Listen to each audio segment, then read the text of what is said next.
Fans Beyond Wrestling, this is Denver, Colorado, the man, not the place. Thanks for joining us. Another episode of Positive Contact, as always, sponsored by Independent Wrestling TV. So head on over to iwtv.live. Sign up using promo code BEYOND, and that'll get you a 5-day free trial. And if you want to support us in our time of need, stay on as a paid subscriber. After that trial period ends, today's guest is none other than Willow Nightingale. Willow, how are you doing, and what's the best way that the fans that are watching and listening can support you? I'm doing pretty well. You can find me on the interwebs, Instagram and Twitter at W_Nightingale. You can also find my tag team, the Bird and the Bee, at BirdenBXD on Instagram and I believe Twitter as well. I have a big cartel where you can buy like shirts, 8x10s, whatever else I might have for sale at willownightingale.bigcartel.com. I know Solo has a bunch of our like Bird and the Bee merch on solodarling.com. And she has like a tier on Patreon where you can hear our podcast early and a bunch of like behind the scenes stuff. So that's on Solo Darling Patreon. I don't know the link for that. Sorry. It's all good. Solo was the one that suggested that I do an interview with you after I did the Positive Contact with her. What's it like working with Solo? So Solo is someone I met about a year into wrestling, so I was still pretty new. I didn't have much of like I don't want to say mother figure because I don't look at Solo as like a mother, but I didn't have like a veteran girl to kind of help guide me at all. So when I first met her, she was someone who helped kind of give me a little bit of like insight on being a woman in the business, like as someone who had more experience. And then through tagging with her, she's really become one of my best friends. So she's very high energy. There's a lot, and that's like kind of like what you see is what you get, you know? So what you see is like genuinely who she is. She has a lot of energy, also a lot of passion, which can sometimes like transform into like anger, and like I'm kind of like, way more laid back. But she's cool. She's you know, especially when I'm like too chill, where I'm just like, I don't do anything. She's like, we got this. We can keep going. So she keeps me in check. Cool. Yeah, Solo is definitely a one-of-a-kind personality in wrestling. Yeah. How about growing up? Did you watch wrestling? Yeah, I actually started watching around like 9 years old or so. My cousins were very big into like playing the video game SmackDown vs. Raw. So I used to go over to my cousin's house and play with them. Like before I even got into like the wrestling video game with them, I would always kind of like roughhouse with them, and like I could never get in trouble because I was the girl and they were boys, and our parents would always be like, you have to stop hitting her, like don't push her, and I'd be like and like nobody would see me push them. And then I got super like in love with the video games, and I was like, why don't I just watch this? So I started watching, and I was like, oh, this is it. I'm just hooked. That's it. And yeah, that's what made me a fan. And I kind of fell out a little bit, as people sometimes do around like high school or so. And I went away to college for a year, and that pulled me right back in. Some girl in my dorm room was a huge fan, and she wanted to get WrestleMania.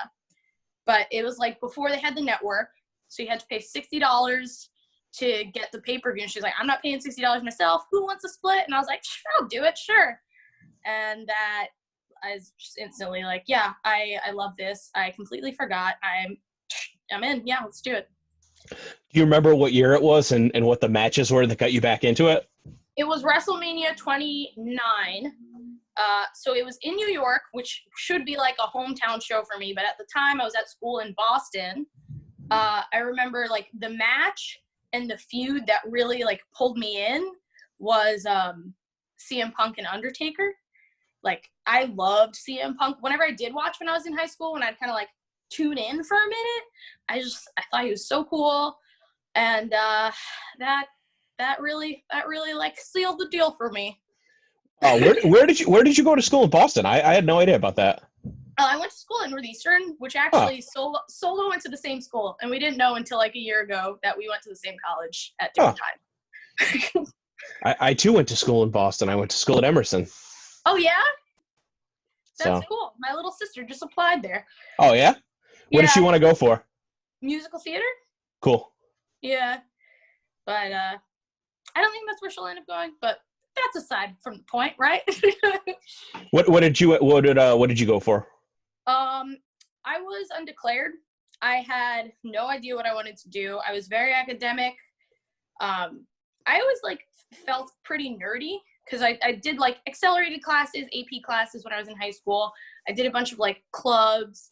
I was also in sports, but I never had like one thing that I really loved. Like I was never a super mathy person or really into English.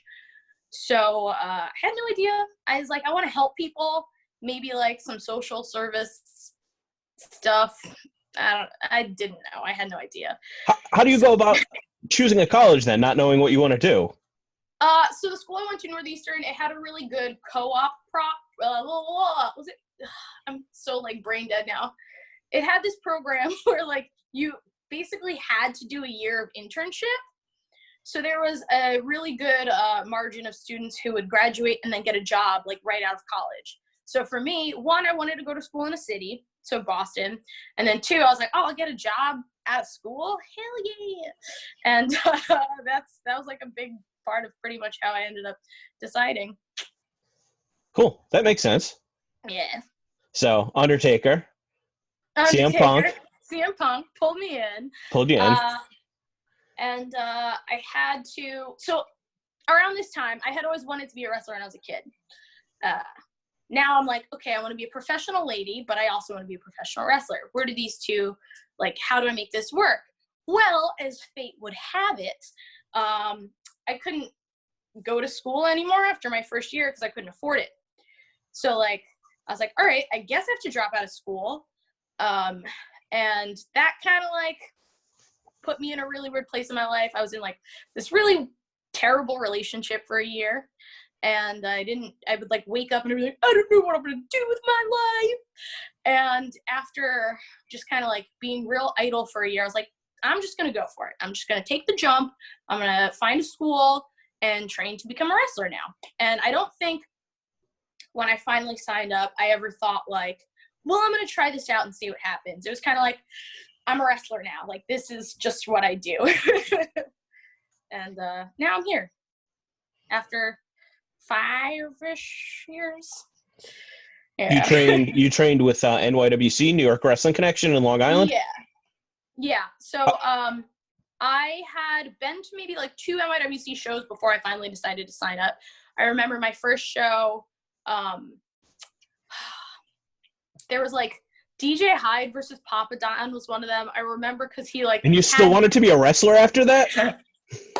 I remember him like letting fans chop DJ Hyde, or maybe I don't remember which one is the heel or like who was.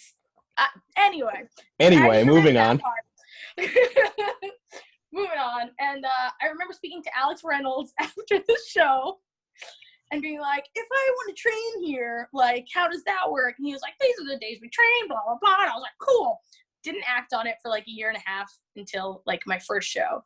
So by the time I was ready to sign up, I had an idea of kind of like what their shows ran like, what the facility looked like, who was on the roster. And I was just, out of a bad relationship. And I was like, whatever, this is my life now. I'm a totally independent woman who's going to do this totally cool, badass thing. And I was definitely very anxious. I would get nervous, like to the point where I felt like I was going to throw up every day before I went into training. Even before training, not just performing. Do you still get like that when you perform? Absolutely. I don't think I like wear it as much. I don't think it's as visible. But I definitely feel it. Especially considering like the chunk of time that I have had recently. It's like more recently I felt like I'm kind of like gotta find myself again. And there are like few matches I've had thus far where I feel like super confident going in. I think I'm happy with like the work I've done. I'm happy with my career thus far, but I feel like I'm yet to hit my prime. Like, I just know there's like another step ahead, and that's when I'm like, oh, sit. And I know nobody ever has a perfect match, but I know whatever the best is hasn't happened yet. When you feel extra confident, do you think that has an effect on the performance one way or another? Yeah. I think that's another thing that you wear. Like, it's very obvious, I think, when you could tell, like, I'm happy with the match I put together. As much as I even try to hide if I'm, like, not happy with the match I put together, I think you could see it from the time I, like, walk through the curtain. The energy is just a little different. Yeah, confidence goes a long way. How long did you train before you started wrestling on your first show? 6 months. So I think I got things pretty quickly. In my class, I think I think I picked things up pretty quickly, but then I was kind of pushed into being in a show because we had an all-woman show coming up at NYWC, and they're like, well, we got to fill out the card, so you're up, kid. And I was like, all right, sure, whatever. I remember my first match was with Sammy Pickles, and my second match was also with Sammy Pickles, a nice NYWC female wrestler, and she also had maybe been wrestling for like a year before that, so she didn't have much experience to guide me. I remember like her being like, don't worry, we got this, and she was like, I don't know, I'm so nervous, and I was like, don't worry, we're gonna have it. I think I find a little bit of serenity within myself through calming other people down, because I don't have to focus on my own worries. I'm like, it'll be cool, don't worry. And if I could just kind of like fake it till I make it, I can keep my own lid on and keep myself calm. I talked with Solo, I talked with Addie, and this seems to be kind of like a trend in women's wrestling, at least at that period of time, but it's kind of thrust into the spotlight whether or not you're ready, because you're more of a commodity because there's less women's wrestlers than there are men's wrestlers. So it seems like anytime there's a role that needs to be filled, ready or not, here we go. Did you feel at any point like, hey, maybe this is too soon and maybe I should continue with my training before my first match? Was this the type of thing where it's just like now or never? No, I never felt like it wasn't time. Like I didn't feel like they were pushing me too soon. I was going to training like 3 times a week, which was like the most amount of time that I could go to training. That's right? A lot. Like, I tried to make it there every day that I could. At the time, I was like working at a movie theater, so I didn't have any like real responsibility to be like, oh, well, I'm gonna lose my job. Like I wasn't worried about that. Like wrestling was pretty much the only focus, like thing that I was focused on. And everyone in my class, I felt like I was in a pretty good position. So I don't think they pushed me before I was ready, but I do think like 6 months it's soon. Like there are people I've seen wrestle for 6 months, and I'm just like, what are you doing? Like why? How have you had a debut match?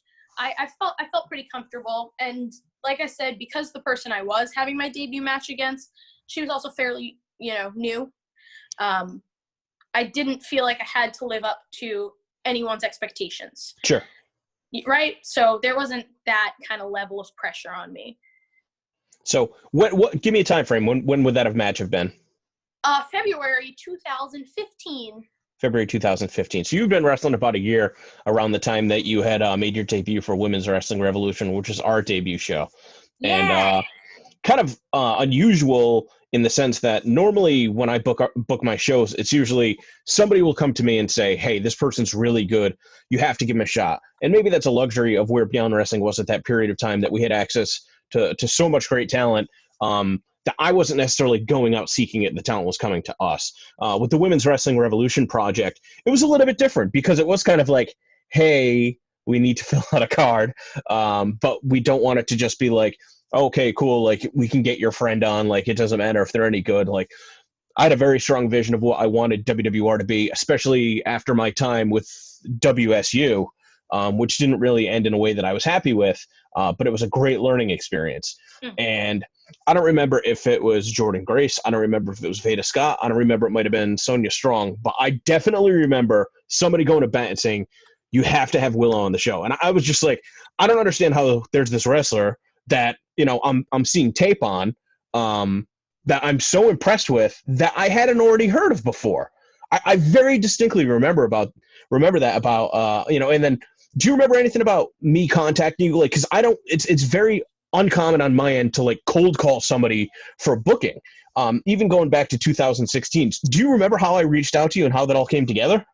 So I remember at the time, first of all, Beyond Wrestling was always somewhere I wanted to wrestle. So you knew of Beyond? Yeah. Going back to like the days when I started getting back into wrestling when I was in college, I mentioned being like big CM Punk fan.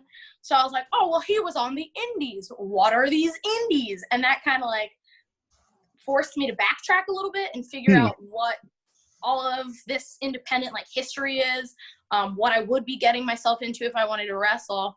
And Beyond Wrestling on YouTube, always popping up in my recommended. Huh. I was a big fan of Kimberly, still am. And I just like seeing her in intergender wrestling, like matches like that, really like, whew, I was like, I can do this. She can do this. I can do this. Super empowering woman. Anyway, so I was already familiar with the product, really wanted to be a part of it, but I didn't know how. And at a year in, really all I had was people to kind of be like, yeah, she's someone up and coming. She'll go to bat. And I think like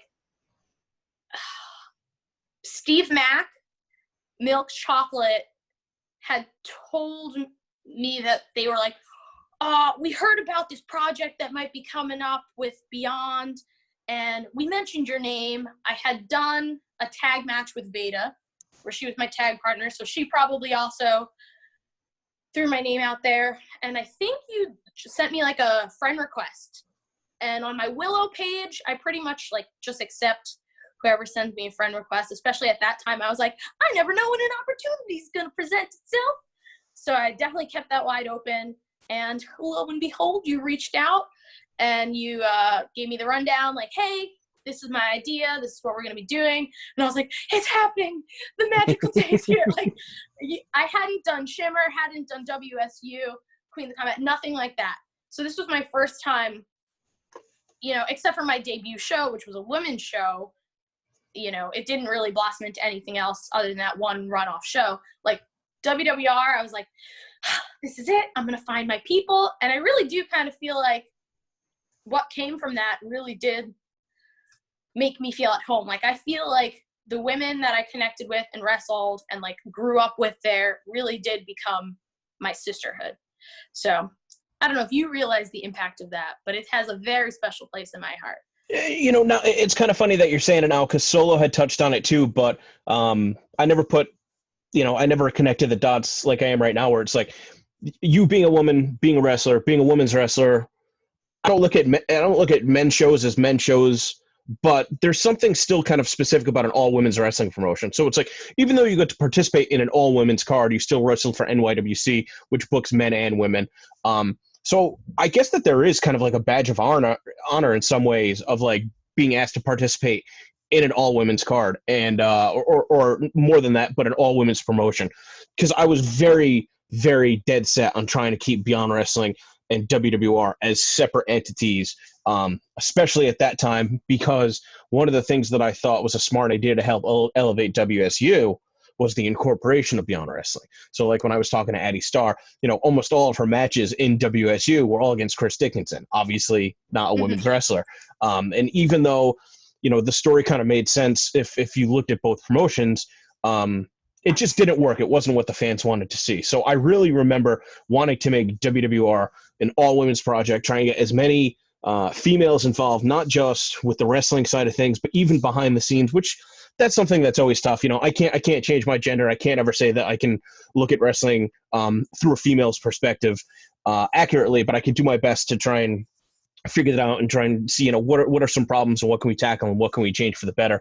But I think that it's actually like really cool now that I'm hearing multiple people say like how important it was to wrestle for an all women's wrestling promotion. That first match that we had, Project XX, the debut show, was Sonia Strong, Davienne, Vanette, and yourself in a 4-way match. That opened the card that day, right? I think that there might have been MJ Jenkins and Dominique Fabiano might have had a warm-up match to get the crowd going, but that sounds right. Any thoughts, memories from that day? I remember I drove up with Sonia Strong, and that was like the first time I had met her too. So I just had to go on this 4-hour car ride. This girl I just met, and we're both like super nervous, but also extremely excited. I met a lot of women wrestlers that day because, like I told you, I hadn't really been in any positions where I had any high-profile matches. Like, I knew Veda and I knew Solo, but that was the first time I met Kim. I met Jessica Havoc, Lufisto. So there was like a lot of people that I looked up to and admired, and I'd never even met them before, and I was like, oh my God, they're wrestling on the same show. And so I had like a little bit of like a fangirl moment, as much as I was like, okay, I have to present myself in my best light, which I hope I did. And try to, like, you know, also like calm down. Like, we're all here to do the same job. Like, it's okay. And that was also a really cool realization to be like, oh, like, this is the level I want to be on, and I'm on my way to achieving that. So it was a nice little 1 year kind of like, you're on the right track, kiddo. Keep up the good work. Cool. I think now's a good time for me to mention that the replay of Project XX is available on Independent Wrestling TV. So if people want to go to IWTV Live, this time they can sign up using promo code WWRPRO. Send some money to WWR, since we do try and keep them separate still. And they can see that and all of the great Women's Wrestling Revolution events. This was your last match for WWR for about a year. I believe you suffered an injury around this time? Yeah. How about this? Before we jump into the injury, were there any doors that you remember being opened kind of right away after doing WWR before you ended up unfortunately suffering that injury? Not that I can think of like directly from that, but I did feel, like I mentioned, a little bit more comfortable in a locker room with more names or higher profile wrestlers. Because I think in that next month, I did like no. This was in April? April 10th, 2016 was the first WWR event. So I think at this point I had done the Young Lions Cup for Chikara already, but WSU was still ahead of me. Like, I had a short stint at WSU, and that I felt more comfortable being in that locker room, knowing that I had already kind of like met some of these women. And I don't know. When you did the Young Lions Cup, was it under a different name? No, I think it was under Willow Nightingale. It was me versus Mike Verna versus Rock Lobster versus Thunder Frog. That sounds like a match. It was. Yeah, that was February 6, 2016. Who won that match? Oh, because that was at National Pro Wrestling Day. Yeah. Gotcha. Yep. So I think I actually rode up to that show with Solo and Pinky Sanchez and Jimmy Jacobs. That was a good car ride. And you made it there and back in one piece and lived to tell the tale. I had me, Chase Burnett, and Zane Silver when they were Team Beyond. We drove out to an Evolve show with Jimmy Jacobs once. He was probably coming from Detroit, met up with us in Cleveland area. It's probably like, solid 8 hours, just nonstop Jimmy. And like, he'd be in and out as far as like giving like some of the best advice you've ever heard. And then just being like, you've got a shitty body. You need to cover your shitty body. I have a shitty body. I have to figure out ways to cover my shitty body. She's like, cool, man. And then we got to my friend's house and he was like, yeah, I know that we just drove all night and like, you guys probably want to take a nap, but I'm just going to clean this guy's entire apartment. So stayed up the whole time, cleaned, wrestled. Jimmy Jacobs is a one-of-a-kind guy.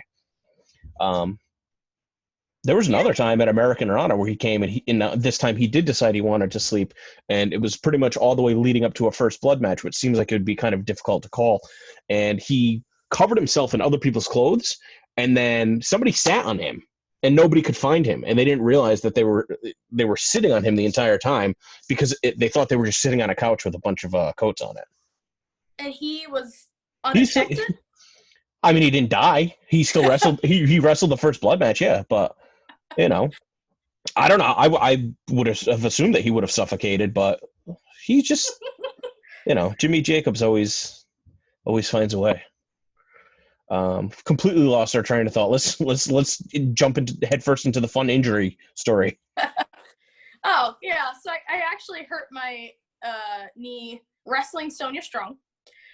And like that summer, I completely severed my meniscus.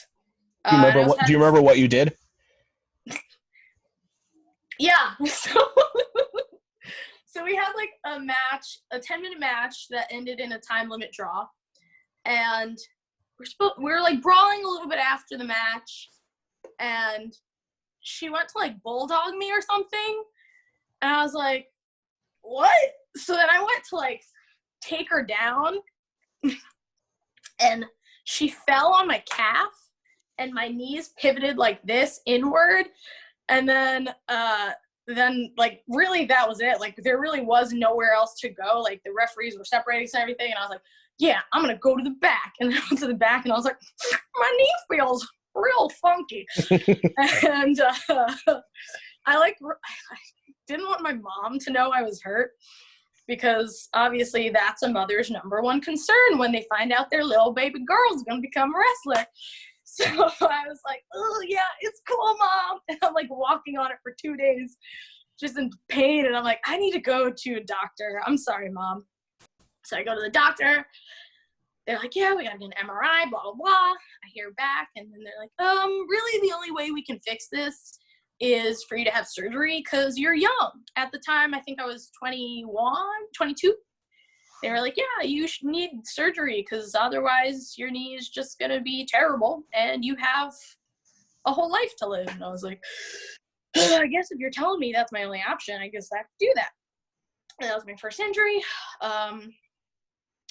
It sucks. Like that one, I think it was easy to bounce back from because I didn't really have much of a name. I was still very much up and coming. Like people, who paid attention to whatever products I was in knew who I was, but it's not like I had a big impact or anything. So it was kind of easy to fade out and fade back in. You almost get a second chance at a first introduction that earlier in your career. Yeah. Was there ever any thought that maybe you weren't going to wrestle anymore after that? When you hurt your knee? No. You just knew you were getting it fixed up? Yeah. Let me ask you this. From the time that you hurt your knee till the time that they diagnosed it till the time that you had surgery, how long was that? A month. A month. Yeah. When I hurt my knee, it took 9 months. So I never had an internship in my Boston college because I was hobbling around for an extended period of time. But anyway, the thought never entered your mind that you knew that you were, 1 month, and then how long of a recovery process? I think that one was like 8 months. I feel like towards the end, like once I was kind of getting back to, okay, I have to start training soon, blah, blah, blah, whatever. It crossed my mind, is like, I don't have to go back to wrestling. I was like, why? Like, I could just not do this. And I was like, well, that's ridiculous. So I'm going to keep trying. Like, for a second, I thought about it. And I was like, no. Do you remember in the off period setting any goals for yourself? I feel like for the most part, my goals have always just been like, get as much exposure as possible, try and get as many bookings as possible. At the time, I didn't have my license, so that was another thing I wanted to do. Wait a minute, you're from New York? Yeah. Nobody in New York drives. I'm from Long Island though, so I should. You should probably drive, yeah.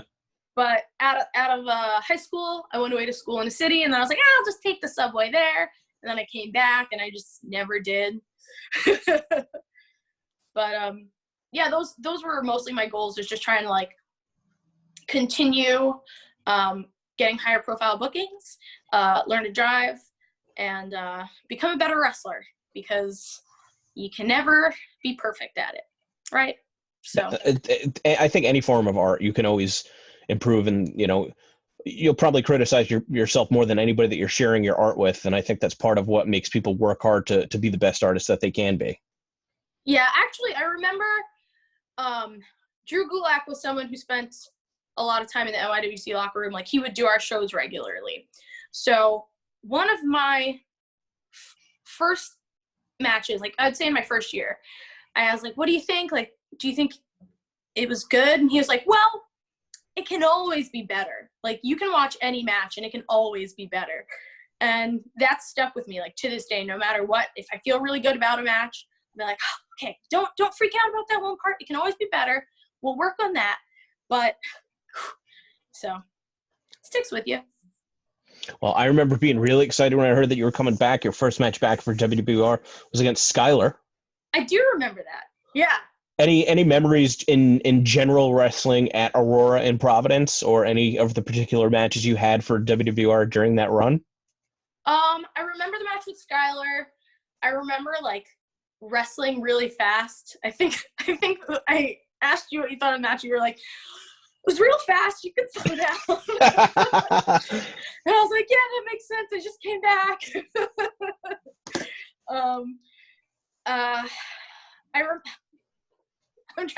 I have some memories that pop in my head. I'm like, I probably shouldn't share that. Like, are we going to get in trouble? No, it's just like weird locker room stuff. Backstage fights? Not even fights. It's the backstage brawls at WWR? Somebody was like, trying to figure something out, and then somebody was like, I can't do that. Like, I just can't do that. And I was like, oh, what?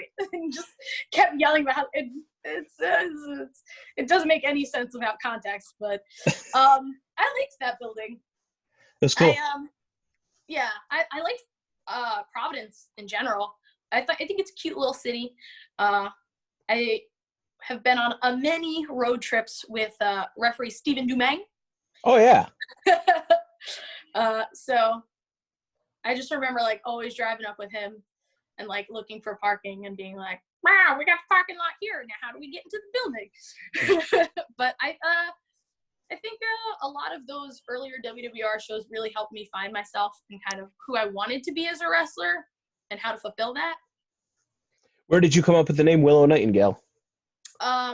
So we had our student show coming up, and they were like, well, you need your wrestling names. And came up with super long list of, like, first name, last names. They were both nature names. Willow, like the tree. Nightingale, like a bird. I like the way it sounded together. Nightingale, also, like, a lot of people are like, Florence Nightingale? And I'm like, actually, Maxine Nightingale. She's a disco singer. I thought it was cool. Like, so I thought it flowed pretty well. It's got a nice rhythm to it. And here I am. Yeah, it's one of those names that's easy to spell. It stands out. I think it's honestly memorable. Sometimes it's really hard when, there, especially if you're wrestling for me and there's 50 other wrestlers on the show, if you want to have that one thing that somebody's going to take home with them and be like, oh, I like that girl. What was her name? The bird. Oh, Nightingale, something like that, that they can kind of latch their teeth into. During this period of time, expanding your horizons, what's the farthest that you got to travel? I have gotten to go to California, which is the other coast of our beautiful nation, America. And I've been to Canada, but I am yet to, like, travel onto other continents. I'd really love to go to the UK, Japan. Waiting for that day. That was, like, one of my goals from day one. You seem like you'd be a shoo-in for Stardom, excuse me. I had done, like, a few of those, like, seminars where, like, this is, if you win this seminar, you can go to Stardom. And, you kind of always go to those things and you're like, I hope it works out. But you always take away really cool things, even though, I haven't gone yet. I think that was a big goal I set for myself this year, coming back. Either Stardom, Sendai Girls. There was it looked like there was a chance I'd go over for Marvelous, like, in my first year or two. That never panned out. But definitely good to always have that goal driving me forward still. Well, since you brought up Sendai Girls, it probably is, important to announce that they've got a new partnership with IWTV. And I really hope that first show does extremely well. And I'm hoping, without giving away too much behind the scenes, that's going to help kind of grow a connection to a part of the world that we could desperately utilize from a streaming platform perspective, because independent wrestling TV is really heavily concentrated on the content being created in the United States. But it's not because of a lack of interest. It's just maybe more so through a lack of connections. And there's just so much incredible wrestling worldwide. And, unfortunately now, with time, with people seemingly having more time on their hands than ever before, like, to be able to get caught up and get invested in new promotions like that, like Sendai Girls, you know what I mean? And hopefully that'll build connections so that we can see some of our best wrestlers also be able to go over, participate, and vice versa once things get back up and running. So that would be really cool. That Sendai Girl show is going to be definitely big news for IWTV. I did have a question as it related to something. Well, no, I don't know. I mean, no, the seminars. Yes. Not naming names, but speaking candidly. Mm-hmm. Do you think the majority of them are valuable? Or do you, just because you have a positive outlook, you try and find the value in everything anyway? Or have you ever participated in any that just seem like a straight up cash grab? I think so there are times where obviously it kind of does have that feel where it's like, we're going to put this much money on the price of what the seminar is, and maybe you'll get nothing out of it, but you'll have the experience and knowledge, and you really kind of, it's just like a day of training. But I feel like, especially in the first 3 years or so, whether opportunities arose from those seminars or not, I was able to network, which is really cool. I can't think, personally speaking, I can't think of one seminar I've done that I haven't gotten something out of or made some connection out of. Like Rise, I know they're still doing seminars. I don't think they're doing their shows before Shimmer anymore, but Rise is how I got into Shimmer. And I think, I'm trying to think of I know I did the Women of Honor seminar, the first one that they had, and that was a thing that was oh, someone from here is going to get picked to go to Stardom, which was something I obviously really wanted to do. And that didn't work out in that way, but I got to train at the dojo there and pick up a few things. I was invited to come and train at that dojo, which I appreciated. And I also got to make connections with the people who run Ring of Honor, and nothing's been lined up yet, but I do have those connections now. So I am able to reach out to someone and be like, hey, can you check my stuff out? I don't know. Listen, who knows what's going to happen, right? Right. Now, especially. That's the thing. Something that sucks about the situation so much right now is you want to be staying sharp, as Chris puts it, because you want to be working towards the future, but you don't know what the future is. And it's if you hit me up right now and ask for a booking, you're just going to piss me off. Don't do it. Obviously I don't have any shows lined up. What are you busting my balls for? But at the same time, right, in your position, you're oh, I got to stay proactive. I have to stay top of mind. If these opportunities present themselves, I want to be first in line. So it's tough. It's uncharted territory. Nobody knows exactly what to do or how to behave right now. And it's extremely frustrating, because I know that we're all still kind of working towards the same goal, but it's almost like we all don't know how to work towards it. Mm-hmm.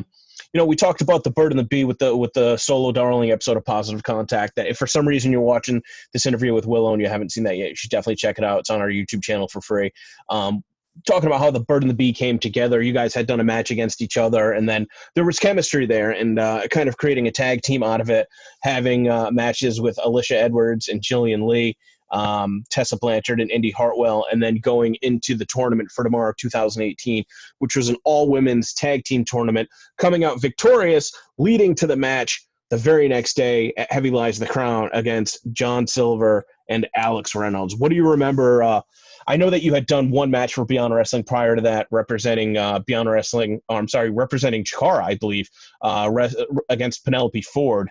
WWR. It was a WWR showcase. I wasn't with Chikara. It was just okay. So it was just a WWR showcase at the Chikara versus Beyond show. I think it was. I don't think it was a Chikara vs. Beyond show. I think it was like. Oh, you're right. I'm sorry. I'm all screwed up. I'm completely unprepared. Yeah. So you finally made your official Beyond debut at Somebody's Farewell, probably, which was in September of 2018. I was thinking of the Beyond vs. Chikara show in December of 2018. You could see September and December sound almost exactly the same. So you could see where I would make that mistake. What do you remember about that match with Penelope in that super hot building that day? I mean, like I just mentioned, I remember watching Verna swanton straight to the floor. But in our match, I remember Penelope was someone who started around the same time as I had. At this point, I had worked with her a handful of times through like Dojo Wars or WSU, MIWC, whatever. And she had like a little bit more steam, you know. She had momentum rolling, and I was kind of like, all right, I know I've wrestled for WWR, but I don't know if like Beyond people know who I am, you know, because while I'd like to think a lot of the audience is the same, I'm sure there are a lot of people who do watch the Beyond product who should check out the WWR product. Absolutely. You know, who have yet to, but should. So I remember being very nervous for like not having that home field advantage where they already kind of knew her, and just being like, I hope they react when I walk out, right? And then my music hit, and like I got a few cheers, and I was like, okay, all right, cool. That's the first thing to get out of the way. All right, then it's easy work. Like I think if you walk out and like a few people already kind of have an idea, it makes it that much easier to kind of like engage everyone else. They can almost act as the cheerleaders, kind of pushing the crowd in the direction that you want them to go in. Yes. I recently, as recently as possible right now, did a match where I debuted for somewhere where it was kind of like a smaller show. There weren't as many people, and I don't think like anybody knew who I was, and I walked out there and it was just like, and I was like, all right, uphill battle, I see. Like, but by the end, like everyone was like, I was like, cool. I feel really good about myself right now. That's like one of the best feelings is like winning over a crowd. Whew, good. Well, I'm glad that you said that, because it's funny to me, because wins and losses don't matter in wrestling. And I think that when wrestlers are like, I'm not going to lose, it's just like, I'm not going to work with you. Easy answer to that. But there are times when there's ways that you can kind of play with the fans' expectations, where somebody like Penelope, established in Beyond Wrestling, associated with Joey Janela, so, you know, it almost seems like, well, Willow's just being brought in just to give Penelope a match. But you were victorious in the match with Penelope, and it was one of those things where just by winning one match, there was that moment of elevation where it went from, hey, there's people in the crowd that know Willow, to, wow, Willow beat Penelope. I like her, but somebody else must see something in her. And just kind of working with like that meta version of pro wrestling that we kind of exist in now, where it's real, it's staged, everybody's in on it, but nobody really knows what's going on. Something like that can like actually be used really effectively. And I remember coming out of that match being like so excited, where it's like, oh my God, thank God, like we have another player for us now, because you never know, you know what I mean? Like there's no such thing as like, oh, we have too many good wrestlers. Like, sorry, like you never know when people are going to be able to connect with the crowd like that. And I remember being really excited about that. So that was kind of in a singles capacity, but debuting for Beyond Wrestling as a tag team, going against the Beaver Boys, the men's tournament for tomorrow winners, the women's tournament for tomorrow winners, Heavy Lies the Crown. Yeah. So Beaver Boys, also NYWC graduates. So they were some ones that I was already super familiar with, big fans of, like amazing workers. I love watching Alex Reynolds work. I love watching Johnny Silver work individually together. And I just remember like when they were like together and they were trying to like figure out the match, they just like were so in sync. Like they just, everything together. They were like, yeah, I know this is what you're thinking. This is what I'm thinking. And I was like, oh, holy hell, how are you guys just on the same page like that? Like Solo and I had been working maybe for like half a year-ish together at this point. And you're still trying to figure out like what do we do? Like what are the moves we do and stuff? Like all of that still being processed, trying to figure out like what style do you like to work? What style do you like to work? And seeing how in sync they weren't on the same page kind of like one motivated us, two, it helps give us like direction and like aspiration for kind of like how we want to be as a tag team, and three, it was just super fun to work with them. And it's like New Year's Eve, so once you're done wrestling, having a fantastic night. I love wrestling on holidays. I think I've mentioned every single interview I've done so far. It's like the best. Yeah, it's really cool because like I think there is that extra energy people have, that kind of like big fight feel, you know? It's like, oh, well, because of this date, it already is a big deal, and now we're wrestling, which makes it an even bigger deal. So it just adds a little, sprinkles something onto the match. Next match for Beyond Wrestling, match with Chris Dickinson, part of Treasure Hunt tournament, which I'll talk a little bit about that day. That was before we get into that, that was a sold show for us, and we had a somewhat limited budget to work with. That was really the first time that I had worked with somebody else kind of collaborating as far as putting together a show. But sold shows in wrestling are a commodity, and if there's anything that we can ever do to take off the risk of running a live event. But the idea was kind of pitched, let's do a tournament format, and then between the semifinals and the final, we'll have somebody that we wouldn't normally work with. That was Lisa Marie Varon. Victoria ended up wrestling Anthony Green, she was so awesome to have all weekend. And it was like, who are we running with at this point? That was kind of one of the things that I had to say over in the show. Who are we running with? Who are our four guys? Who are our four girls? And let's pair them off against each other. So it was you, Solo, Statlander, and Jordan. Pretty good company to be in.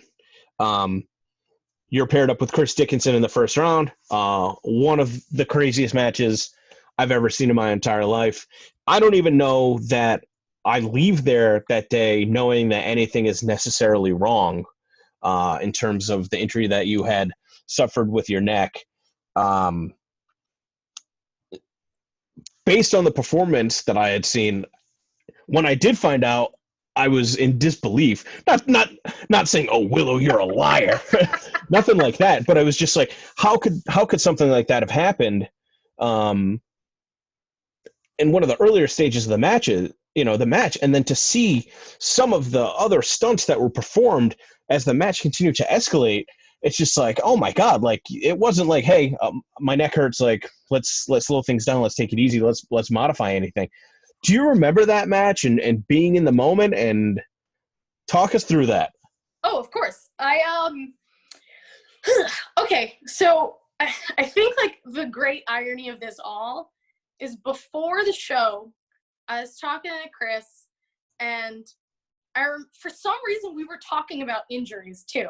I remember being like, I never want to break my nose because I like my face, and I think if I broke my nose and had to get it fixed, it would change like the way my face looks, and I don't want that.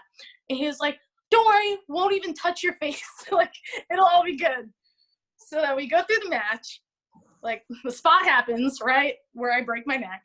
And I remember, like, my head hitting the mat really hard. And my first thought, I had paresthesia, which is, like, when you have, like, a second of paralysis. So I had tinglies in my fingers and my toes. But it was just like that, and then it goes away. So, but you had experienced that before? paresthesia I had experienced before, which also leads me to believe that my neck was probably not in like great condition, but like that was the moment that it was like, okay, we're so like kind of a wear and tear scenario where it's going to let go at some point. Yeah, I mean, yeah, I think I had experienced paresthesia, like that tingly feeling, twice before that time. So a second, then it was gone, and then I was like, all right, I am in Rhode Island. It's the first match of the tournament. I'm in a ring. Like, I'm not concussed. I'm good to go. Like, that was pretty much, I was like, my toes are moving. I know where I am. I know what's going to happen. I'm good to wrestle. So I continue with the rest of the match. And then I remember the match is done. And Dickinson's like, how are you? You're okay, right? And I have like a little scratch on my face. And he's like, I said I wouldn't touch your face, and you have a scratch on your face. I was like, oh, no, it's cool. Like, my neck kind of hurts. But, like, other than that, like, you know, you're in the tournament. You got another match. Like, don't worry about that. I'm going to go, like, drink a beer or something. Did you feel the tingly sensation again from any other bumps in the match? No. Not okay, because the part where it's like if somebody was like, here, I'm going to show you a wrestling match, this person breaks their neck in the wrestling match, figure out when it happens. I would have thought, okay, top rope standing stalling superplex, like coming down like 15 feet, like, oh, okay, cool, like that was the biggest bump of all time, like obviously everybody got wicked hurt from it. So it's like that's one of those things where it's like people just really need to understand like the risks of wrestling and just like how dangerous it is and how hard everybody works to entertain despite those risks. And you know, God forbid injuries happen, but you never really know when, why, or how. So that's just astonishing to me. But anyway, so you had a beer. Had a beer. And it healed your neck, and then it brought us to today, right? I was like, whatever, I'm fine. I remember, so at this point in the weekend, this is a Sunday, I've wrestled, this is my 5th match of the weekend. So, like, despite my neck being in pain, I was just tired, exhausted, beat up. Like, I was just shot. So by the time I got back home to New York, which is like from Rhode Island to New York, I think that's like a 4-hour ride or so, maybe even less. But we get home, everyone in the car is super tired. I shower, I go to lie down in my bed, and like I can't lower myself because I guess like I can't hold up my head, like my neck can't hold up my head. But I didn't really realize what that was, because for me it felt like my back, like my upper back was compressed. It just felt really tight. So I was like, oh. So I had my little sister help me like go into bed, and I had work the next morning, and I remember being like, I should probably get this checked out, because I had some like sensitivity in my arm. And I was like, you know, my neck being like tight and stiff or whatever, like that's not the worst, but the sensitivity in my arm kind of feeling, I was like, oh, there's probably something wrong with my nerves, which means there's something wrong with my neck. So I go to urgent care, tell my coworkers I'm going to be late. Urgent care, they're like, yeah, there's nothing we could do for you here. You have to go to the ER. The worst, because all they could do is an X-ray at urgent care, right? And even then, they probably can't tell. Well, they gave me some like neurological tests. They were like, squeeze my fingers, do this, do that. And they were like, yeah, an X-ray isn't going to help you, so you have to go to the ER because you need to have like a CAT scan, get an MRI, and that kind of stuff. So I was like, all right, guess I got to go to the ER. And which at that point to me, I'd be freaking out, knowing typically like, oh, you need an MRI. Well, okay, we'll schedule in 3 weeks, and then you just wait. So the fact that they're saying go to an emergency room for that is probably not a great sign. Anyway, continue. Yeah, I think for me, I was just being really hopeful. Mm-hmm. I think I've heard about people having like, oh, I've had this issue with my neck and I've just had to take a month off. Like, that's really what I thought was going to happen. They were going to be like, just rest for a month or whatever. And like, I was just like, yeah, it'll be cool. And wait in the ER for a few hours, go to do my my CAT scan or whatever scan. I'm pretty sure it was CAT scan first. And then the moment they got the results, they put a collar around my neck, and I was like, because, my friend Brandon Watts had been through pretty much the exact same thing and told me the moment they put the collar on his neck, he knew it was broken. And I was like, oh, this is it. And my doctor came to me and told me what was up. It's like, oh, you have this widening between your C6 and C7 vertebrae. Basically, you need to get surgery to fuse them together. There's a risk that you could have been paralyzed even on your way here. And at this point, he tells me I will not be able to wrestle. Like, whatever doctor this is tells me I won't be able to wrestle. And I was like, okay. Like, literally so delusional. Just like, I don't even know how to take this news. I'm like, okay, everything's going to be great. Like, I'll just live my life. Whatever.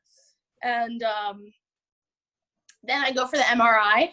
And once they get those results back, I speak to a different doctor. And he's like, well, we have to see how the surgery goes. We need to talk to your surgeon and whatever. I was like, man, I hope I can ride roller coasters again one day. Like, trying to, I don't know, make jokes about whatever's going on, because it just sucks. Like, whatever way you spin it, it sucks.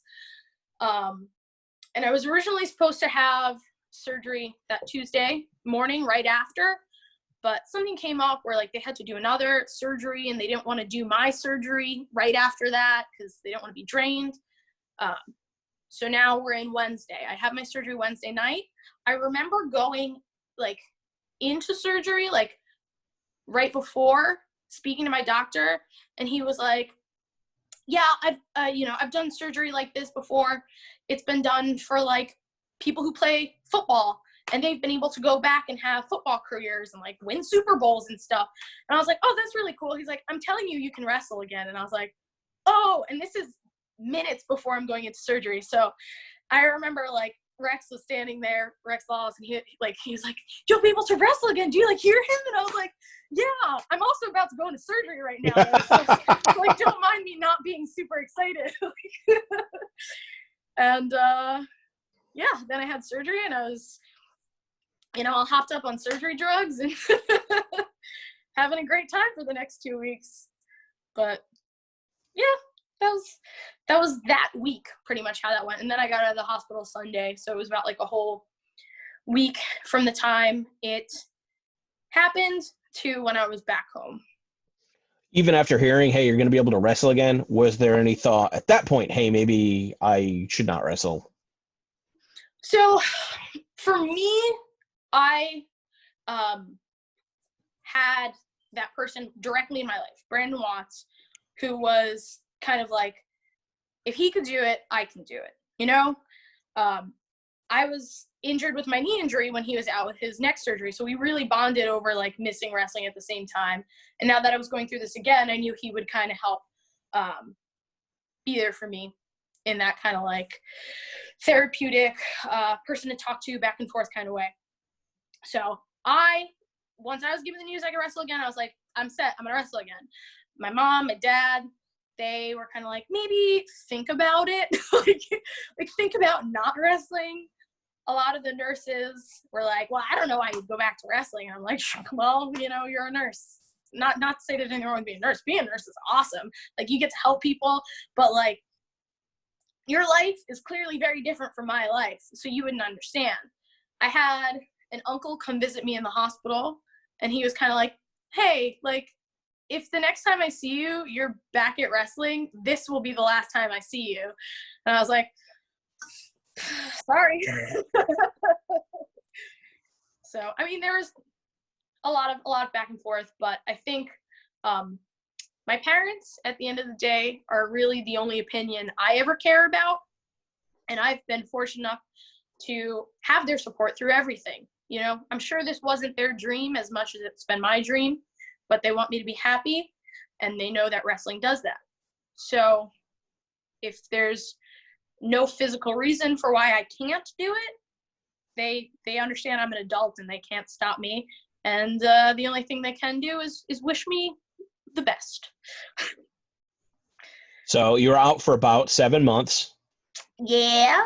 Came back with a match with Tina San Antonio. Yeah. And then we had it set up for the season premiere of Uncharted Territory It was going to be Solo versus Mark Sterling, and Mark was going to go throw the dog off the deck again, and then when he opened the door, and that all kind of came out, the way that all of that was visualized and positioned and whatnot day of all really came out day of, which is one of those things where it's like, you really don't know, like, to the extent which we had been planning for weeks that you were going to be coming back, but it's so funny how, like, what becomes that visual moment, like, sometimes you can't figure it out until you get to the building.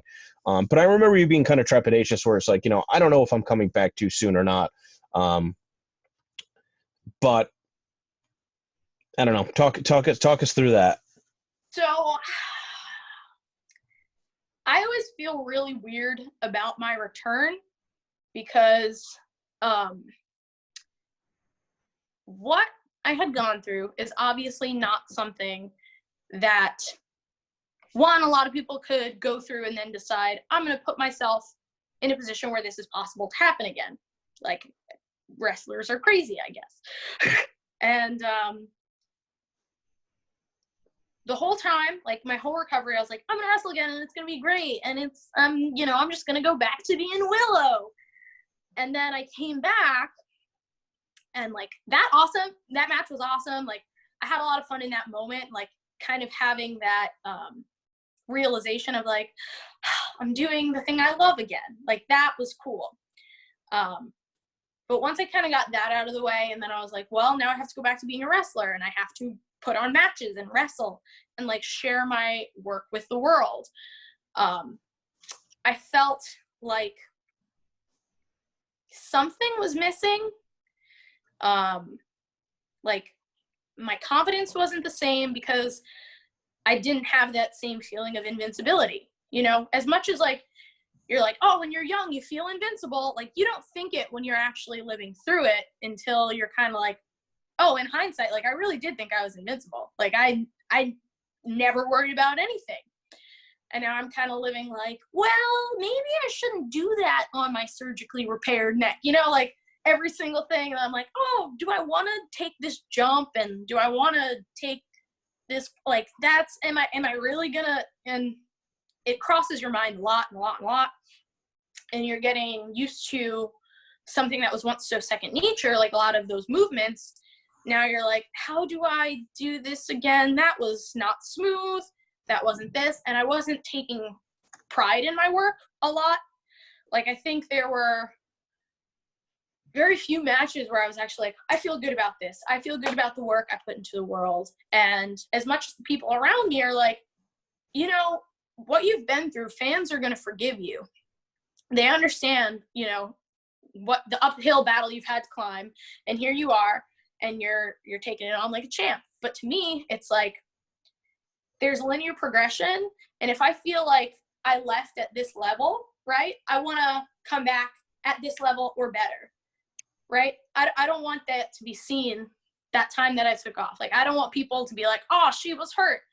Like, they could, and I don't know how other people read it or how they see it, but personally, I didn't feel the same.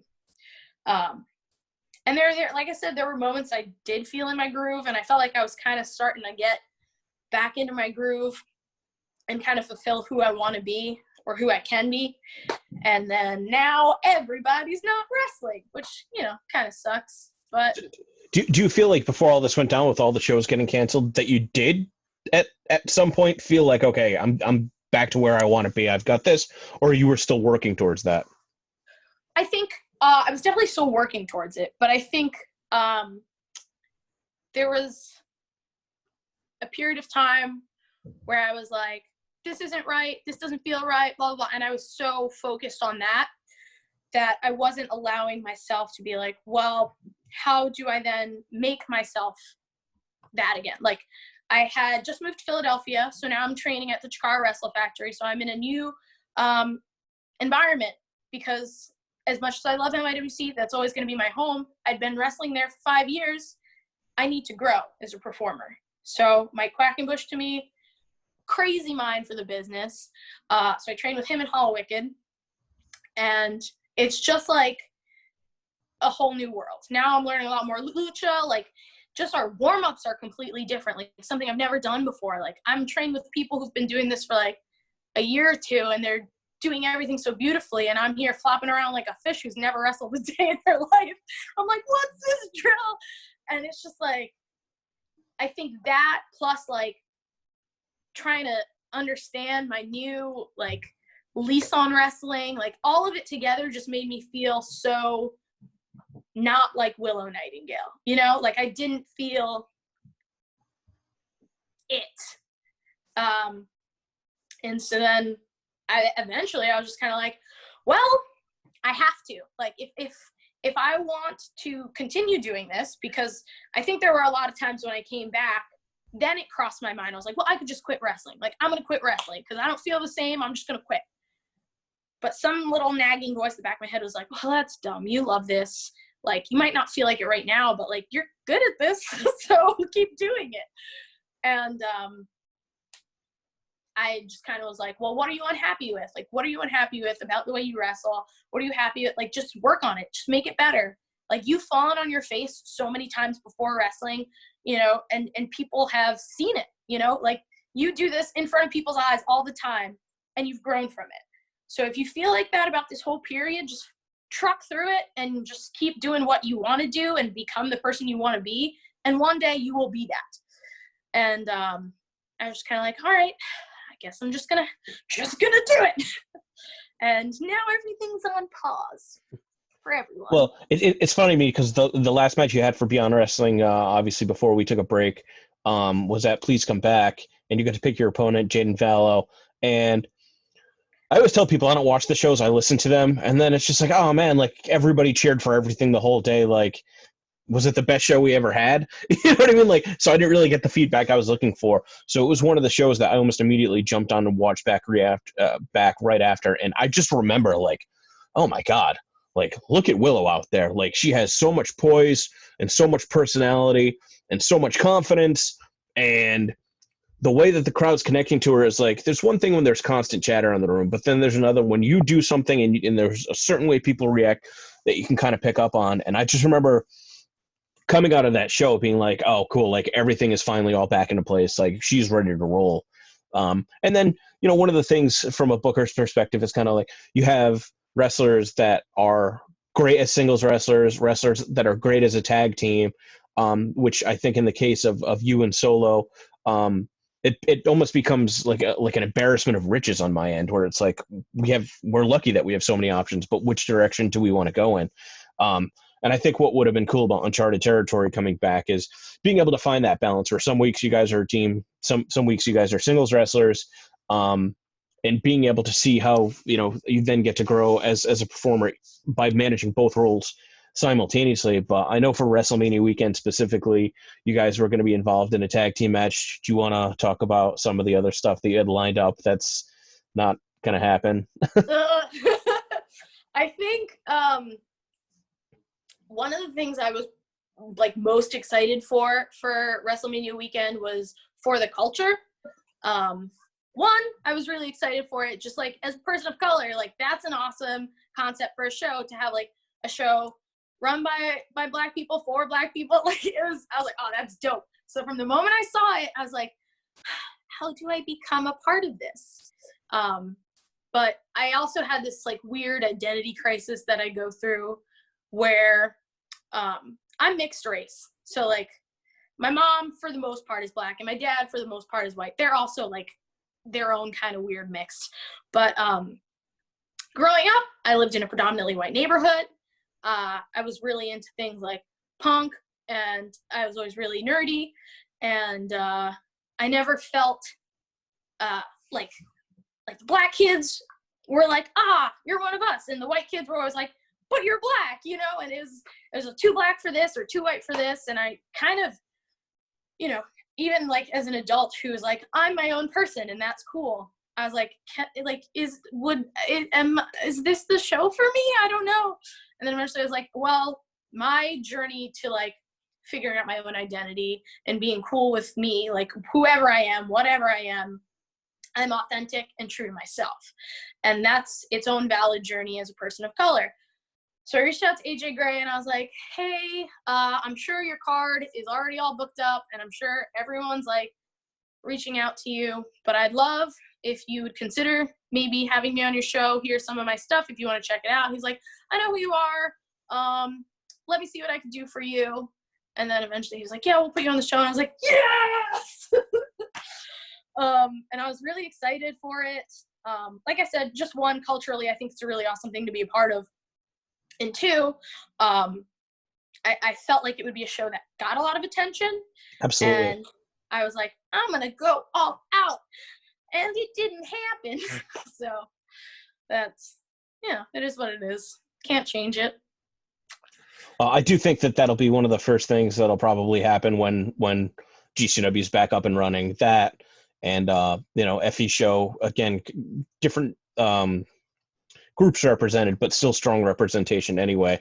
And when you look at kind of like the themed shows for WrestleMania stuff, and this isn't poo-pooing on anybody else's other ideas, but I think that it's gotten to the point where we've seen over the couple of years that just because you can have a themed show, if you can figure out a way to give it added function, and utilizing that platform in that spot, it can end up becoming something really important. And the For the Culture show absolutely felt like an extremely important event and something that really stood out. So that's a bummer. I remember once, like I saw the card and found out about it. I was just like, man, like this is it.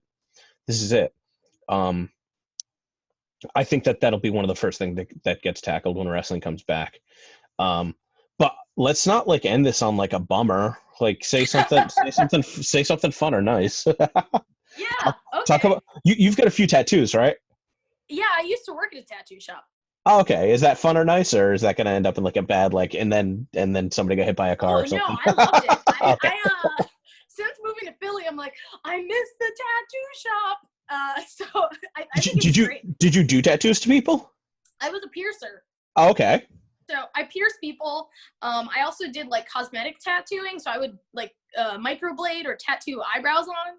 Huh. So I worked with a lot of old women, which was cool. Because like if you're at a tattoo shop, generally, I guess from the outside, it seems kind of like dark and scary. And I'd always have all these little old ladies come in and be like, "Is Willow here?" I'd be like, "Oh, hi, Margaret. Let's do your eyebrows."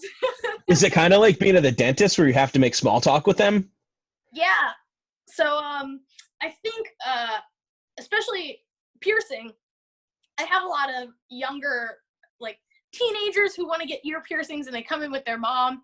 So as much as, like, all the tattoo artists get to work with, like, their friends or whatever, like, my clientele is usually, like, old ladies and teenage girls. So it was always very much like, yes, I am a nice, respectable young girl. Don't worry about coming to a tattoo shop. How are you doing? And, like, having to, like, be nice for moms and, like, try and impress them. And I'm really, like, as much as in wrestling, I'm a very energetic, bubbly character. And I am pretty bubbly and friendly generally.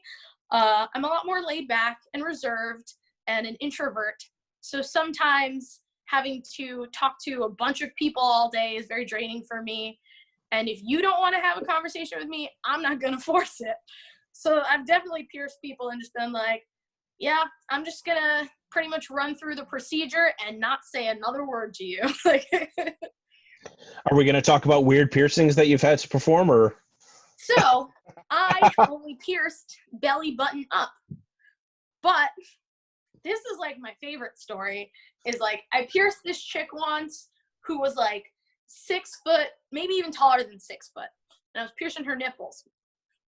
And usually I'll have people like, I'm putting the markings on them or whatever. And I'm like hunched over, like trying to like put the markings on. And she's like standing up and her like boobs are just like at eye level. I'm like, God, this is so great. Like, it's like the perfect height for me. This is fantastic. So that was like the most like perfectly like just timed out or like spaced out piercing. My lower back was having a good day. Didn't have to hunch over a bunch. But I'm wicked stoked for this. So any tall people, Willow is the person to go to get pierced. Absolutely. Yeah. But just as much as like wrestling is your family and your community, like that tattoo shop that I worked at, that is so much like my family as well. I love those guys. Solid Gold Tattoo in Elmont, New York. I actually had a fan who used to come visit me regularly, which was not something I loved. Did they ever, was it like, hey, Willow, like, can you, like, did they run out of places to pierce, or did you never work on them? No, I never pierced him at all. He would come in, and he would just talk to me for an hour, and we'd be like, all right, I have to go back to work. And he'd be like, okay. And then he would just completely talk about something else. He would bring me, like, presents. Like, he brought me some, like, Demolition action figures. He brought me, like, the Glow DVD and, like, books and stuff. But I was always just like, all right, I gotta go back to work. Oh, thanks. And it would be really bad when, like, the shop was dead. Yeah. It's not even like I could be like, look, this customer's waiting for me. I'd be like, I have to go clean something. I don't know. Well, hopefully with social distancing and just common sense, people will practice, not being a creep or a loiterer. Yeah. And my coworkers thought it was so funny. I was like, you of guys course. are the worst. Of course. And probably like set up scenarios to where it like happen more. Yeah, they were like, oh, do you want to take a picture with Willow? And they're taking the picture, and they're sending it to, like, all of our friends. And they're like, oh, fan came to see Willow. And I'm like, guys, because people don't understand the fandom and kind of separating real life from wrestling, because I'm sure even if they've come to see you perform as a wrestler, they still know you as you, and maybe they can't distinguish that, but that fan probably only knows you as Willow Nightingale the wrestler, so it's weird when they then kind of cross over to that separate real life component. Yeah. I mean, like, if somebody wanted to just drop in and, like, get a tattoo, and they were like, I know Willow Nightingale, that's why I'm here, and they just got a tattoo, and they were, like, in and out, and cool, awesome, like, thanks for supporting the business. But he would come in for no reason and then leave.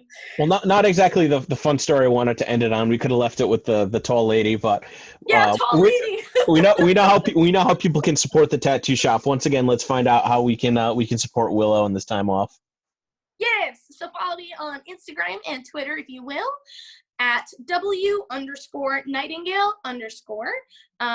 I have a pro wrestling tees. You can get shirts from there, or you can go on willownightingale.bigcartel.com and get them directly from me, or 8x10s or whatever, And you can also go on solodarling.com to get some Bring the Bee stuff, because we got hats now. And Solo Darlings Patreon is where you can hear The Talk, which is our podcast where we just talk about life and stuff, if you want advice from a bird and a bee. Tell me about the format of that show. Do you have guests on, or is it you guys take fan questions? No, I mean, it's like loose form, like we just talk. It's honestly, the way it came about is we were on a car ride and Solo was giving me this really long pep talk, and I was like, you should have a podcast, like you're so good at this.